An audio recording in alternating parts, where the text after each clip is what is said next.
सा स्टूडियो में एक ऐसे मेहमान हैं जिनके बोलूँगा जिनकी लीडरशिप में ये 3 साल कंप्लीट करने का सौभाग्य मिला। ना केवल लीडरशिप चैनल के तौर पर, एडिटर के तौर पर थी, बल्कि मैं बोलूँगा कि इनका वैसे मैं कई बार कईयों को मैं एक वर्ड कुछ ना कुछ देता हूँ, तो मैं सर को जो नाम देता हूँ हमेशा से वो मैं बोलता हूँ कि हमारे सर गूगल हैं। तो आप इनसे कुछ भी पूछ लीजिए, किसी भी चीज़ के बारे में जानकारी लीजिए। इंपॉर्टेंस खत्म हो गई है। नहीं, अभी भी है सर। इनफैक्ट गूगल के तो और डिविजन्स हो गए, गूगल मैप हो गया, ये सब चीज़ें और सब चीज़ें भी हैं। तो आप वैसे मैं बता दूं, आप कुछ भी पूछेंगे निकुंज जी से, तो वो आपको बहुत ही अच्छी सलाह देंगे। बहुत ही सुलझे हुए सलाहकार हैं, ना केवल मार्केट के अंदर बल्कि जीवन में किसी भी लेवल पे अगर आपको कोई भी तकलीफ हो और आपको मिले सौभाग्य निकुंज जी से मिलने का, तो एक बार मिलेगा जरूर। वाइफ को भेजूंगा कि मैं अच्छी सलाह देता हूं। नहीं, एक बार मिलेगा जरूर। और कुछ नहीं निकुंज सर, बहुत बहुत शुक्रिया। First of all thank you very much. जैसे मैंने स्टार्टिंग में भी कहा कि आपकी लीडरशिप के अंदर हमने 3 साल एक कंप्लीट किए, बहुत ही कमाल का एक्सपीरियंस था। कोविड जैसे दुखद फेज से हम निकले, लेकिन उसके बाद ये 3 साल भारत की ग्रोथ के साथ हम जुड़े रहे। इस 3 साल में 18 स्वदेश के शुभ चरण पहुंचे तो मार्केट ने हाइस पे हाइस भी क्रिएट किए। इस 3 साल में आपको क्या फील हुआ, इस चैनल के अंदर आपकी फीलिंग क्या रही, और आगे का रोड मैप अगर कुछ आप गाइड कर पाएँ। देखिए जी, मैं तो कोच हूँ, खिलाड़ी आप लोग हैं, रिंग में आप लोग जाते हैं, पिच पे आप लोग जाते हैं। तो पर 3 साल में डिम्पी ने, जब हमने 1 साल पूरा करा था, डिम्पी ने एक शब्द यूज़ करा था यहीं बाहर, हमने जो मील का पत्थर रखा है। और देखिए 3 साल बेमिसाल, भले ही वो हिंदुस्तान के 3 साल बेमिसाल हो, स्टॉक मार्केट के 3 साल बेमिसाल हो, मगर सबसे इम्पोर्टेंट ये है कि जो स्वदेश की टीम ने जो इतिहास रचा है 3 साल के में, 3 साल अगर आप देखें तो कुछ वरिष्ठ बड़े बड़े चैनल्स के सामने हम अभी भी छोटे हैं, मगर 3 साल के अंदर हमने वो करा है जो चैनल्स 30 साल में नहीं कर पाए, 15 साल में नहीं कर पाए। तो सबसे इम्पोर्टेंट ये है कि हमें लोगों का भरोसा मिला। किसी भी चैनल के लिए, ब्रांड के लिए सबसे इम्पोर्टेंट होता है लोगों का भरोसा। सेकंड होता है लोगों, people have appreciated what we've done, people have participated in what we've done, and we've also crafted a different type of programming. हमारी जो प्रोग्रामिंग है एकदम अलग है, डिफरेंट है, और जो हमारी प्रोग्रामिंग है वो नई इंडिया के लिए है। जिसे हम बोल सकते हैं कि बदलो बढ़ो देश के साथ। तो भारत बदल रहा है, हम उसी मुहिम को सपोर्ट कर रहे हैं, और उसी मुहिम के पूरे सेंटर के अराउंड हमारी प्रोग्रामिंग सेंटर्ड है। तो जो पिछले 3 साल थे वो एक प्रकार के इंडिकेशन थे दैट नया भारत कैसा है, ग्रोथ कहाँ से आ रही है, ग्रोथ कहाँ चलती रहेगी। और स्वदेश की जितनी भी प्रोग्रामिंग थी, जो हमारे स्पेशल शोज़ हैं, जो आप शोज़ करते हैं, हम जो स्पेशल प्रोग्रामिंग करते हैं, शायद इसी थीम के अराउंड सेंटर्ड है, जिसको हमारे व्यूअर्स ने, कॉर्पोरेट इंडिया ने, स्टॉक मार्केट के विशेषज्ञों ने, बड़े बड़े मार्केट महारथियों ने काफ़ी अप्रिशिएट करा है। बिल्कुल सर, कुछ देखिए डेटा भी चल रहे हैं स्क्रीन पर हमारे, कि इन 3 सालों में किस तरह से देश ने तरक्की की है, इक्विटी मार्केट कितना बड़ा है, डीमेट अकाउंट कितने बड़े हैं। अच्छा, 3 साल पहले एक जो चीज़ थी ना वो मिसिंग थी, बाकी जो चैनल थे वो बता तो रहे थे बट वो समझा नहीं रहे थे। तो हमारा सौभाग्य है कि सर आपने उस गैप को बहुत अच्छे से ब्रिज किया। आपने बहुत ही सिंपल भाषा में, मतलब मैं कहूँगा आपका जो ट्रांजिशन रहा वो बहुत ही कमाल का रहा। हमने शायद उम्मीद नहीं की थी कि नहीं आप इंग्लिश से निकल के हिंदी के फ्रेमवर्क में इतनी ही वो खूबसूरती से ढल जाएंगे। तो मैं आपको अंदर की बात बताता हूँ, शुभकामनाएं, मैं आपको अंदर की बात बताता हूँ कि जब हालांकि हिंदी समझ आती है, पर हिंदी, क्योंकि आप इंग्लिश एंकरिंग में इतने साल थे, तो आपकी वो एक कोर लैंग्वेज नहीं हो रही थी। तो जब स्वदेश चालू हो रहा था, मैंने बोला जी क्या करें, हिंदी ठीक कैसे करें। तो मेरे साहबजादे हैं, वो अब 12 साल के हैं, उस समय 10 साल के थे, तो मैंने उनकी हिंदी की पुस्तकें निकाली। उनकी हिंदी की जो पुस्तकें हैं, I think that is one of the reasons Y जो हिंदी में काम करना पड़ा, वो शायद हिंदी वहीं से उनकी सीखी। वो मुहावरे वो बोलते थे, मैं सुनता था, और हम दोनों रिहर्स करते थे। तो अंदर की बात आपको बता रहा हूँ। सीक्रेट्स रिवील है। ठीक है, देखो सर, एक और चीज़ पॉइंट में पता करना है। अभी हमने 3 साल कंप्लीट किए हैं, अगले 3 साल मार्केट के अंदर कैसे रहने जा रहे हैं, क्योंकि बहुत ज़रूरी है। हम उस जंक्शन पे खड़े हैं जहाँ पे आपकी इंटेलिजेंस की रिक्वायरमेंट है। देखिए, ये बोलना कि आने वाले 3 साल के अंदर हम डबल हो जाएंगे, बोलना बहुत मुश्किल है। आने वाले 3 साल के अंदर रिटर्न्स अच्छे रहेंगे, मगर रिटर्न्स के अंदर आपको जो पास रिटर्न्स के मुकाबले में कम रहेंगे। इस माइंडसेट से ही आपको स्टॉक मार्केट में इन्वेस्ट करना चाहिए। देखिए, इकोनॉमी और मार्केट, इन दोनों के अंदर हम जो कहते हैं एक प्रकार का गठबंधन होता है, मगर रियल लाइफ के अंदर और फाइनेंशियल मार्केट के अंदर कभी कुछ ऊपर जाता है, कभी कुछ पीछे रहता है। 2003 से 2008 का जो बुल मार्केट था, वहाँ पे इकोनॉमी पहले बढ़ी और मार्केट ने कैचअप करा। 2008 से 2020 से 2024 का जो बुल मार्केट है, 24 में ख़त्म नहीं हो और ये लंबा चलेगा। ये उसके अंदर इकोनॉमी चल रही है मगर मार्केट पहले चल चुके हैं। तो इस समय मुझे लग रहा है कि जो मार्केट है कई जगहों पर आगे बढ़ चुका है और इकोनॉमी बढ़ेगी मगर धीरे धीरे बढ़ेगी।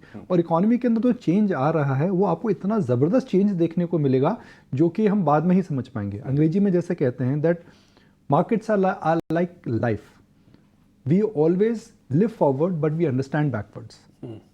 Markets are like life, we always live forward but we understand backwards. Nikunj sir, आपकी एक और खासियत है और बाकी लोगों को मैं बता भी रहा हूँ और शायद सृष्टि और डिम्पी मुझसे इत्तेफाक भी रखेंगे, थीम्स पहचानने में या फिर ट्रेंड को सेंस कर लेने में ना आपको महारत हासिल है, आप उसके चैंपियन हैं। तो अब जब मार्केट यहाँ से ग्रो करनी है, इकोनॉमी को आगे बढ़नी है, तो हमने देखा कि एआई की खूब बात हुई, सेमीकंडक्टर की काफी बात हुई, डिजिटल इकोनॉमी की बात हुई। अब अगले जो 3 साल होंगे उसमें कौन से थीम्स आपको लग रहे हैं कि सबसे अच्छा करने वाले हैं? देखिए, एनर्जी ट्रांजिशन का जो थीम है मुझे लगता है मल्टी ईयर थीम है और वो एक गीगा ट्रेंड है। मेगा ट्रेंड भी नहीं, गीगा ट्रेंड है। मेगा से बड़ा गीगा होता है, तो वो एक गीगा ट्रेंड है। और मैं आपको एग्जांपल दे देता हूँ, एक छोटा सा क्विज खेलते हैं। डिम्पी जी रेडी हैं? Yes sir. हम प्लैनेट्स की बात करते हैं, कहीं से चुराई हुई बात है ये। मर्क्यूरी और वीनस के अंदर कौन सा प्लैनेट ज़्यादा गर्म है? मर्क्यूरी सन के बगल में है और वीनस सन से दूर है, मगर गर्म कौन सा प्लैनेट है? मरकरी होना चाहिए सर। मुझे पता है वीनस, Venus। क्योंकि आपने एक बार पहले भी मुझसे पूछा था तो मुझे आंसर भी पता। तो उसके अंदर गैसेस जो है वो गैसेस की कॉम्पोजिशन है इसमें। तो अभी आने वाले 3 से 30 साल की सबसे बड़ी समस्या ग्लोबल वार्मिंग है। ग्लोबल वार्मिंग होता है जो आपका गैसेस का कॉम्पोजिशन है उसके चेंजेस से। जो गैसेस का कॉम्पोजिशन है पूरी की पूरी दुनिया में बढ़ रहा है। आप ग्लोबल वार्मिंग देख रहे हैं, आप अनप्रेसिडेंटेड रेनफॉल्स देख रहे हैं, आप देख रहे हैं कि अक्टूबर का महीना है, बॉम्बे में अभी भी रेनफॉल्स हो रही है। दिल्ली के अंदर हमने देखा था इस प्रकार इस बार कितनी ज़्यादा गर्मी पड़ी और कितनी ज़्यादा बारिश हुई थी। तो ग्लोबल वार्मिंग मुझे लगता है कि मल्टी डेकेड थीम है। तो एनर्जी ट्रांजिशन मुझे लगता है कि एक बड़ा थीम रहेगा। उसके अंदर आप एनर्जी ट्रांजिशन के अंदर आपको एग्जाम्पल्स मैं दे देता हूँ। 50% of the gas emission which happens on the planet, 50% of the gas emissions on the planet only happen because of 2 sectors, logistics and energy generation. इन दोनों के अंदर मुझे लगता है कि सब दुनिया के अंदर बड़े ट्रांजिशंस आने वाले हैं। Second, experience based spending. मैं अभी डीमार्ट के नंबर सब देख रहा था, उनमें स्लो डाउन है, मगर मैं थार की बुकिंग देख रहा था, उनके अंदर ज़बरदस्त उछाल है। मैं देख रहा था कि जूते और चप्पलों की जो डिमांड है वो उनमें गिरावट आ रही है, मगर कोल्ड प्ले जैसे के अंदर हम देख रहे हैं कि किस प्रकार से लोग आना चाहते हैं। हॉस्पिटल्स भर रहे हैं और होटल्स भी भर रहे हैं। तो आप एक बेटर हेल्थ केयर एक्सपीरियंस के लिए जा रहे हैं, बेटर ट्रैवल एक्सपीरियंस के लिए जा रहे हैं। तो एक्सपीरियंशियल स्पेंडिंग, थार है, थार की बुकिंग आप देखिए कितनी ज़्यादा है, बिकॉज एक्सपीरियंस है, ऑफ रोड बाइकिंग है वो। तो वहाँ पर मुझे लगता है कि बहुत बड़ा एम्बिशंस है, ब्रांड है, मुझे लगता है वहाँ पर बहुत बड़ा चेंज आने वाला है। तीसरा एक आपको मैं थीम और बता देता हूँ। 1980s में जब पहली बार हमने देखा था जीपीएस आया था तो मैप्स के बिजनेस खत्म हो गए। उसके बाद 2000 में हमने देखा इंटरनेट आया, इंटरनेट की वजह से ई कॉमर्स और ट्रैवल एजेंसीज और बीच के ब्रोकर्स खत्म हो गए। उसके बाद आया स्मार्टफोन जिसने उबराइजेशन कर दिया इकोनॉमी को, उबर इकोनॉमी आ गई, बिकॉज आप स्मार्टफोन को लेकर के फ़ोन पे उबर बुक कराते हैं या फिर आप कुछ भी चीज़ ऑर्डर करते हैं, कोई कॉमर्स करते हैं। उसके बाद आया सोशल मीडिया जिसकी वजह से इंस्टाग्राम डिस्ट्रीब्यूशन ने पूरे दुनिया को चेंज कर दिया। अब आया एआई। तो एआई का जो थीम है वो आपको ये देखना पड़ेगा कि कौन सी कंपनियों की वजह से एआई के अंदर रेट ऑफ चेंज आता है। एनवीडिया आज दुनिया की one of the biggest companies है, मगर एनवीडिया चिप्स नहीं बनाती है, एनवीडिया चिप्स डिजाइन करती है। तो आपको ये समझना पड़ेगा कि कौन सी कंपनी है जिसकी वजह से एआई की वजह से जिसके अंदर प्रोडक्टिविटी गेन आ रहा है। सर्विस प्रोवाइडर और बेनिफिशियरीज में डिफरेंट है। जब गोल्ड रश हुआ तो लिवाइस की जीन्स पैदा हुई थी, तो उसके अंदर सबसे बड़ा परिवर्तन कहाँ पर आ रहा है? मुझे लगा तीसरा वो थीम है, एक्सपीरियंस हो गया, एनर्जी ट्रांजिशन हो गया, एआई बेनिफिशरीज, ये 3 थीम लगते हैं मुझे। और चौथा मुझे लगता है कि इंडियन हेल्थ केयर के अंदर इंडिया की स्टोरी क्या है जी, जैम ट्रिनिटी हम बोलते हैं। आधार डिजिटल, जो आपके पास आधार है, आपके पास बैंक अकाउंट है और आपके पास जियो है, ये इंडिया की कहानी है। इस कहानी से हेल्थ केयर में बड़े चेंजेस आ सकते हैं, भले ही वो ट्रांसमिशन में हो, भले ही वो डिलीवरी में हो, भले ही वो भले ही वह एक्सेप्टेबिलिटी में। जैसे अब जब कोविड के समय में because of Aadhaar every day we knew कितने कोविड केसेस आ रहे हैं, that was only possible because of Aadhaar and digital technology. Health के अंदर अभी भी डिजिटल टेक्नोलॉजी आई नहीं है। जब कोविड में बीमार पड़ते थे हम ऑनलाइन कंसल्टेशन करते थे, वो टेक्नोलॉजी की वजह से हुआ। तो मुझे लग रहा है कि हेल्थ केयर के अंदर बहुत बड़े चेंजेस आने वाले हैं। और 5वां मैं नया कुछ नहीं बोलूँगा भाई, एवरग्रीन थीम है जी। इंडिया के अंदर मैन्युफैक्चरिंग की जो टेलविंड आ रही है वो अच्छी लगती है। मुझे लगता है कि डिफेंस, रेलवेज और पीएसयू रिलेटेड जितने थीम्स हैं वह अभी पीक आउट हो चुके हैं। ओके तो मुझे लगता है कि जो काफ़ी समय से मैं आप लोगों को बता रहा हूँ, मुझे लगता है पीक आउट हो चुका है। तो आने वाला भारत जो रहेगा वो डिफरेंट रहेगा गए भारत से। और मार्केट के अंदर हम अंग्रेजी में भी बोलते हैं vote for rate of change. Markets will always vote for rate of change. Rate of change क्या होता है? अच्छा खराब कहाँ होता है, खराब अच्छा कहाँ होता है, वही समझिए। बड़ी थीम्स क्या क्रिएट होंगी, बड़े मेगा ट्रेंड्स क्या क्रिएट होंगे। तो एनर्जी ट्रांजिशन से कुछ भी हो सकता है, भले वो फ्यूल हो, भले वो जैसे टाटा पावर है। टाटा पावर कह रहा है जी हम तो अब थर्मल में एक्सपैंड नहीं करेंगे, एनटीपीसी एक्सपैंड कर रहा है। तो मुझे लगता है अल्टीमेटली नॉन थर्मल की ही विक्ट्री होगी, बिकॉज जो नीड सोसाइटी की है पूरे for the entire human population, what is the biggest crisis? The biggest crisis is the environment is changing. वो कहते हैं ना, हम हमारे पैर पे कुल्हाड़ी मार रहे हैं, या फिर एक पेड़ है उसको रोज आप भी कुल्हाड़ी से मार रहे हैं, तो भैया बचाना तो पड़ेगा ही। और बचाने का सबसे इजी तरीका क्या है? गैसेस को कम करो। गैसेस को कम करने के लिए इलेक्ट्रिसिटी जनरेशन और लॉजिस्टिक्स को कम करिए। तो उसके अंदर मुझे लगता है होने वाला है। सर एग्जैक्टली वो जो टाटा मोटर्स का जो प्लांट आ रहा है चेन्नई वाला, वो भी शायद 100% रिन्यूएबल पावर पर वो बेस्ड है वो। अगर आप देखें कि इलेक्ट्रिसिटी कॉस्ट 2015 में सोलर से 15 रुपये पर यूनिट होती थी, अब वो हो गई 3 रुपये। मुझे लगता है आने वाले समय में 0 हो जाएगी वो। तो ये काफ़ी बड़े चेंजेस आ रहे हैं जिन पे नज़र रखनी चाहिए।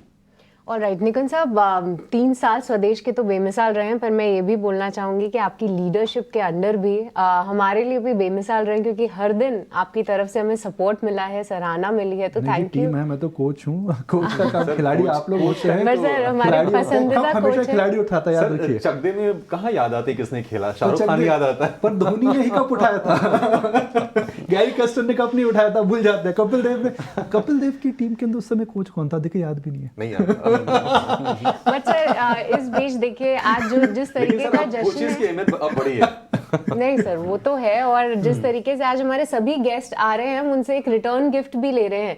तो आपने बड़ी थीम्स की बात करी, पर नियर टर्म में किस तरीके से सेक्टर चर्निंग देख रहे हैं आप, या कहाँ पे नजर रखें, उसके बारे में भी जानना चाहेंगे। देखिए मुझे लगता है कि मार्केट के अंदर एक बड़ा चेंज हुआ है। वह था कि सबको लग रहा था फेड रेट काटेगा, हिंदुस्तान में पैसा आएगा। वह चेंज हो गया है, सब चाइना में पैसा जा चुका है। हम एंडलेसली आर्ग्यूमेंट कर सकते हैं चाइना अच्छा है बुरा है, मगर पैसा अभी जा रहा है। पर मुझे नहीं लगता है कि पैसा बहुत ज़्यादा चाइना में जाएगा, बिकॉज चाइना के जो रिस्क हैं वो अलग हैं। चाइना में जाना, ये चाइना से निकलना बहुत मुश्किल है, 1। सेकंड, मुझे नहीं लगता कि चाइनीज़ इकॉनमी के अंदर कोई स्टिमुलस से चेंज आने वाला है। ये चाइना का डिम्पी हम बात नहीं कर रहे हैं। स्टिमुलस आ गया भैया, चौथा स्टिमुलस आ गया। पहले 3 स्टिमुलस में क्यों नहीं चाइना भागा? अब चौथे में भाग रहा है, बिकॉज ये मार्केट के अंदर ट्रेड्स होते हैं। मार्केट के अंदर जो होते हैं ग्लोबल एलोकेशंस करते हैं, हेज फंड्स इधर उधर काम करते हैं। तो मुझे नहीं लगता कि चाइना अगले हफ्ते खुलेगा जब देखेंगे कि कितना दूध है कितना पानी है। मैं भी से बोल रहा हूँ, चल भी गए काफी सर। हाँ, तो अभी दूध और पानी की बात तो अगले हफ्ते रेडी हो जाएगी। मुझे ज़्यादा मंदी नहीं लगती, इसलिए मंदी ज़्यादा नहीं लगती है बिकॉज देखिए युद्ध कोई नहीं चाहता है। बोलाबारी में और बोलबाजी में अंदर बहुत डिफरेंस होता है। सही बात है। ठीक है, मुझे लगता है पिन प्रिक है ये, क्योंकि 1 साल पहले भी यही हुआ था, फिर ठीक हो गया। मार्केट में एक बात को दोबारा रिएक्ट नहीं करता है। तीसरा, मुझे लगता है कि अगर आप देखिए इस मार्केट के अंदर बह का माहौल है। रिलायंस 200 डीएमए के नीचे है, जिसका सेकंड हाईएस्ट वेटेज है। एचडीएफसी बैंक कहीं नहीं गया है। तो मार्केट में काहे का इस समय यूफोरिया है, मुझे तो कहीं नहीं लग रहा है। तो मार्केट पीकआउट यूफोरिया पे होता है, ना कि बैड सेंटिमेंट में। तो मुझे ज्यादा मंदी नहीं लग रही है। म्यूचुअल फंड को इतना कैश है साहब कि वो नीचे आकर के ले जाएंगे। तो बहुत बड़ी मंदी नहीं लगती है। या तो क्रूड $100 हो जाए, या कोई गोलीबारी कर दे, या फिर चाइना बोल दे जी हम कैपिटल गेन्स हटा रहे हैं, तो मुझे वो सब पता नहीं है। पर आज के बेसिस पे मुझे नहीं लगता है कि सितंबर का लो टूटना चाहिए। ओके निकुंज सर, बहुत शुक्रिया हमेशा की तरह। आज इस ओकेशन पे आपने फिर से समय निकाला, इसके लिए बहुत बहुत शुक्रिया। Thank you very much.